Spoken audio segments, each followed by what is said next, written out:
Olá pessoal, tudo bem? Bom, a gente vai ver agora o último, né, dos métodos iterativos para se obter zeros reais de funções reais, que é o método da secante.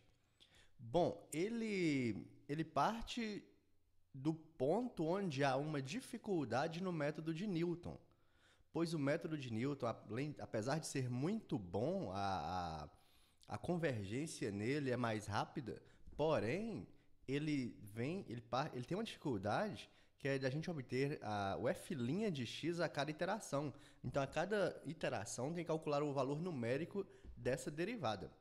E sem contar que também, pelo menos no Octave, a gente não conseguiu calcular essa derivada automaticamente. Então teve que jogar lá no Octave a função f e sua derivada. Então uma forma de contornar essa derivada é uma forma de contornar esse problema é substituir essa derivada por sua aproximação. Na verdade, o conceito básico de derivada é o limite de f de x mais h menos f de x sobre h, com o h tendendo a zero. Então, essa aproximação aqui para a derivada, ela, né, não vai trazer uma reta tangente em um ponto, mas traz uma secante. E o conceito básico é parecido. Então, dá para a gente utilizar esse método, que apesar de a convergência não ser tão rápida quanto o método de Newton, mas ele consegue burlar esse problema. Mas vamos fazer o seguinte. Primeiro, na iteração do método de Newton, a função de iteração é dada da seguinte maneira. É o xk menos o f desse xk dividido pela derivada do f desse xk. Só que aqui a gente vai estar substituindo essa derivada, voltando aqui, por essa expressão. Logo, substituindo na minha função de iteração, eu tirei a derivada e coloquei essa expressão aqui. Bom, melhorando um pouco a escrita para facilitar, o que eu vou fazer é transformar esse quociente na divisão de frações, conserva a primeira, multiplica pelo inverso da segunda, e no final tira o MMC, né? Vai dar f de xk menos f de xk menos 1. Daí, dividindo, multiplicando e tal, chega aqui. Na verdade, simplificando bastante esses fatores, chegam aqui. Bom, o que isso traz para mim? A função de iteração para xk, ela depende de duas coisas. De um xk menos 1 e de um xk. Então, são necessárias duas aproximações para a raiz para poder iniciar o método iterativo. A interpretação geométrica é dada da seguinte maneira. Eu tenho aqui, né, a raiz exata da minha função f, e para tentar encontrar essa raiz exata pelos processos iterativos, na verdade pelo método aqui da secante, o que eu vou fazer é dar dois chutes. Se observar bem, tanto o x0 quanto o x1, nesse caso, ambos são menores que a raiz. Então não tem a necessidade de que seja um menor e um maior. Poderiam ser os dois maiores, os dois menores, não tem esse problema. O caso é eu obter dois números que estão próximos da raiz. Daí, a partir do x0 e do x1, eu vou calcular o f de cada um deles. Então, vai estar aqui o ponto correspondente ao x0, f de x0, aqui o ponto x1, f de x1, e vou traçar uma reta passando por esses dois pontos. Vou chamar essa reta de L aqui. Onde essa reta L cortar o eixo x, eu vou ter o meu x2. Agora, para obter o x3, o que eu vou fazer é esquecer o x0 e trabalhar com x1 e x2. Então, tenho aqui o ponto correspondente ao f de x1, aqui o ponto f de x2, traço uma reta por esses dois, e onde essa reta cortar o eixo x, eu vou ter o meu x3. Então, está aqui o x3. e assim por diante. Bom, aqui vamos ver um exemplo. Então, tem a função x² mais x menos 6, e eu já conheço, né, suas raízes, mas vamos pegar como referência aqui a raiz C2, que é 2. Para isso, vou dar dois chutes próximos desse 2. Então, x0, 1.5, x1, 1.7. O que eu vou fazer com eles? Vou substituir nessa fórmula aqui para poder calcular o meu x2. Então, está aqui x0, f de x1, menos x1 vezes f de x0, dividido pela diferença entre os f's, f de x1 menos f de x0. Fazendo os devidos cálculos, chegamos aqui no valor do x2. Se esse aqui é o meu x2, na hora de calcular o x3, o que eu vou fazer é não utilizar o x0, vou utilizar o x1 e o x2. Então, diminuir algumas coisas aqui. Para calcular o x3, eu utilizo o x1 vezes f de x2, menos x2 vezes f de x1, dividido pela diferença entre os f's, tá? F de x2 menos f de x1. Fazendo os cálculos, obtenho o valor do x3. E para calcular o x4, o que eu vou fazer é não utilizar mais o x1. Vou utilizar o valor do x2 e do x3. Com esses valores, eu chego numa aproximação muito boa, muito próximo aqui do 2, 5 casas decimais, 1.99999, então ficou muito próximo do 2. Então está uma aproximação muito boa com apenas 3 iterações. Aqui é o algoritmo do método da secante. Ele é relativamente simples, porque veja, seja a equação f de x igual a 0, como dados iniciais, eu vou precisar de duas aproximações, x0 e x1, e as duas precisões, onde a primeira precisão normalmente eu utilizo para verificar se o módulo do f de xk é menor que ela, e a segunda eu verifico a questão da distância entre dois x consecutivos.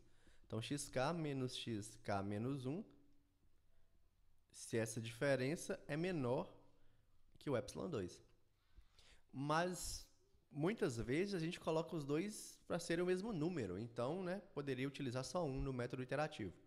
Só que é bom deixar claro que podem ter dois por essas situações. Bom, a partir da hora que eu dei os dois chutes iniciais, eu vou verificar se esses chutes iniciais já me trazem a solução com as devidas precisões.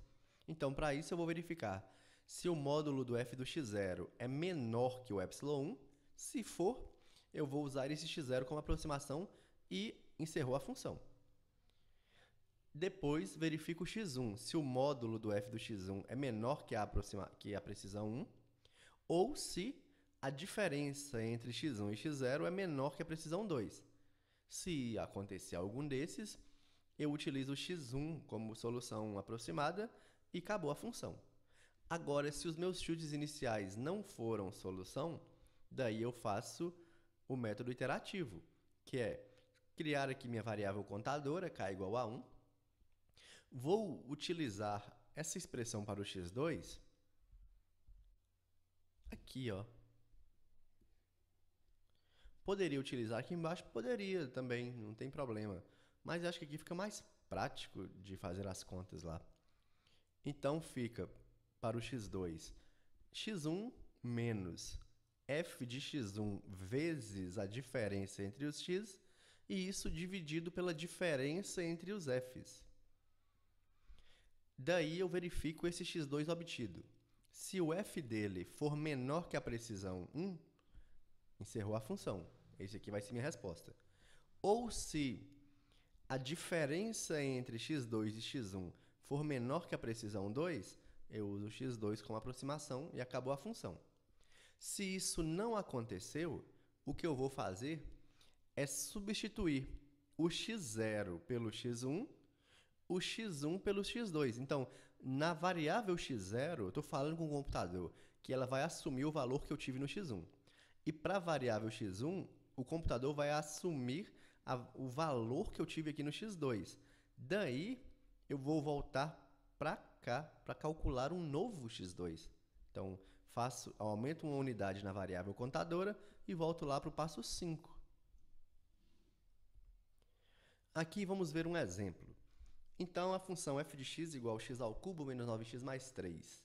Aí tenho dois chutes iniciais, x0 e x1, as duas precisões, e o método da secante, ele trouxe para mim 3 interações, onde obteve um valor para a raiz já dentro dessa precisão, então com apenas 3 iterações. Vamos fazer a verificação no Octave, que eu vou mostrar como funciona essa implementação lá. Então está aqui o Octave, o método da secante. Vou falar rapidamente sobre o passo a passo para construir esse método em algum software. Primeiro, nós temos aqui a função, ela vai ser a saída dela, é a variável p. Aqui tem o nome dela, método secante. Veja que o nome da função é o nome que aparece aqui, ó. É o nome do arquivo. Eu tenho que salvar o arquivo com o nome que está aqui a função. Entre parênteses são as variáveis de entrada. Então, nesse método, eu preciso da função f, duas aproximações iniciais, x0 e x1, as duas precisões, e o número máximo, a tolerância, porque para garantir que o computador não vai entrar em loop e ficar travado, repetindo conta. Então, aqui é a informação, necessário ter duas aproximações para a raiz. Daí, eu vou fazer o teste, saber se o x0 já resolveu a minha função com essa precisão. Então, o que eu faço? Eu pego a minha variável de saída, p, e faço p igual a x0. E vou calcular o f desse x0. Então, eu chamei isso aqui de fp, que é o f de x0. Vou testar. Se o módulo, absolute, o módulo desse fp for menor que a precisão 1, aí ele vai me dar essa saída aqui, ó. É uma resposta, digamos assim.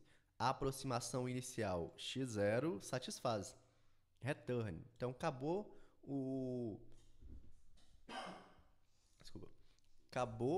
a função. Então, já encerrou esse return aqui, ele vai me dar uma resposta. Então, ele vai me dar answer, ANS, igual a o valor do x0, que é o p aqui, a variável de saída. Se não aconteceu isso, que esse if é um se. Então, se isso não aconteceu, encerrou o if, vamos testar a variável, o valor de entrada aqui, x1, que foi o outro chute. Então, vou chamar o p de x1, o fp de f de x1, e vou verificar se o módulo desse fp é menor que a precisão. Ou, duas barrinhas ou, se o módulo da diferença entre os dois x, a distância entre eles, é menor que a precisão 2. Se algum desses dois acontecer, ele vai sair para mim essa frase, digamos assim, imprimir essa frase. A aproximação inicial x1 satisfaz. Return vai me dar a resposta, acabou o endif aqui, acabou, e acabou a função, se isso aqui acontecer. Esse return, ele me dá a solução e já encerra a função. Agora, se não aconteceu, que nenhum dos meus chutes foi próximo bastante, então a gente vai começar com os métodos iterativos, com esse método iterativo. Primeiro, eu crio a variável contadora, k igual a 1, e enquanto esse k for menor que meu n, que é a minha tolerância, o número máximo de iterações, enquanto o k for menor que n, ele vai fazer o que está dentro desse laço while, que é isso aqui. O que ele vai fazer? Eu chamei de f1 o f de x1, f0 o f do x0, e estou calculando o x2, sendo aquela expressão que eu mostrei lá no slide. x1 menos o produto de f1, que é f de x1, vezes o x1 menos x0, isso dividido por f de x1 menos f de x0. Então, estou calculando o x2 dessa maneira. E estou chamando de f2 o f desse x2. Então, aqui ele já vai trazer para mim essa informação. Na iteração k, a aproximação para a raiz é um número real x2, então a aproximação para a raiz na iteração k é o x2, e o valor da função é o f do x2.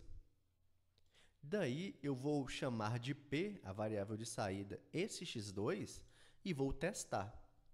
Se o módulo do f do x2 for menor que a precisão 1, ou se a diferença em módulo do x2 e o x1 for menor que a precisão 2, ele vai trazer para a minha frase sucesso. E return vai ser o P. Quem é o P? x2. Então, a resposta x2 encerrou a função. Se isso aqui não acontecer, esse if aqui, ó, se isso aqui não acontecer, o que ele vai fazer? Ele vai fazer isso aqui, ó. Ele vai atribuir à variável x0 o valor que está armazenado na x1, vai trazer para a x1 o valor que está armazenado na x2, vai fazer um acréscimo de uma unidade no contador e vai voltar aqui para o while, ó, aqui embaixo da while, vai voltar para cá. Vai fazer isso tudo de novo. Então, vai tornar a calcular o f do x1, o f do x0, que agora tem novos valores, vai calcular um novo x2, vai tornar a testar esse x2 aqui e vai ver se deu certo. Se não deu certo, torna a repetir. Agora, se enquanto k for menor que n, ele não deu conta de chegar num resultado satisfatório de acordo com a precisão, ele vai passar essa frase.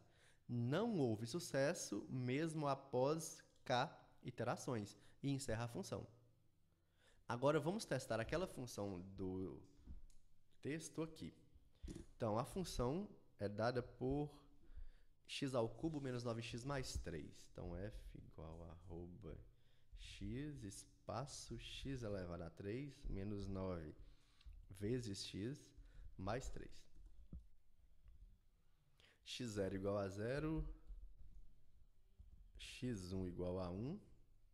As precisões são 5 vezes 10 elevado a menos 4. Então, precisão 1, 5 vezes 10 elevado a menos 4. Dica para escrever a precisão 2. Usando as setas para cima e para baixo do teclado, volta nas informações digitadas anteriormente. Então, posso vir nessa aqui, apago 1, coloco 2 e dou Enter. Então, precisão 2, já está aí. E o número máximo de iterações, vou colocar 20 por segurança. Daí, vou só verificar se está tudo certo. Declarei o f, x0, x1, precisão 1, precisão 2 e n. Então, vou copiar essa frase aqui, que está depois do igual, colar na janela de comandos e dar Enter. Bom, eu dei uma olhada aqui no programa e eu reparei que o que está errado é que eu coloquei x0 igual a 1 e x0 igual a 0. Então, por que a precisão 1 tinha dado como satisfeita? Porque 1 menos 1 dava 0, x1 menos x0, daí estava, né, os dois sendo o mesmo número, a distância entre eles estava menor que a precisão 2. Então, vamos ver agora o que vai dar aqui, ó. Certinho. Então, veja que um errinho de digitação, ele já gera esse problema para a gente aqui no Octave. Então, o computador ele responde, né, com precisão de acordo com os dados que você coloca. Então, tá aqui os dados, a gente pode conferir a resposta 0.3376, que é o valor do x barra. O f dele está aqui na frente, 0.000222, então está batendo aqui. Então, veja que com essa implementação no Octave, ele te dá esses resultados e faz essas verificações muito rápido. Pessoal, então aqui eu encerro a minha aula, né, os métodos iterativos para obtenção de zeros reais de funções reais encerra aqui. E no mais, bons estudos e até a próxima aula. A referência é o livro do Cálculo Numérico, Aspectos Teóricos e Computacionais da Ruggiero, que a gente está utilizando aqui no nosso curso. E nos vemos na próxima. Até mais. Abraços.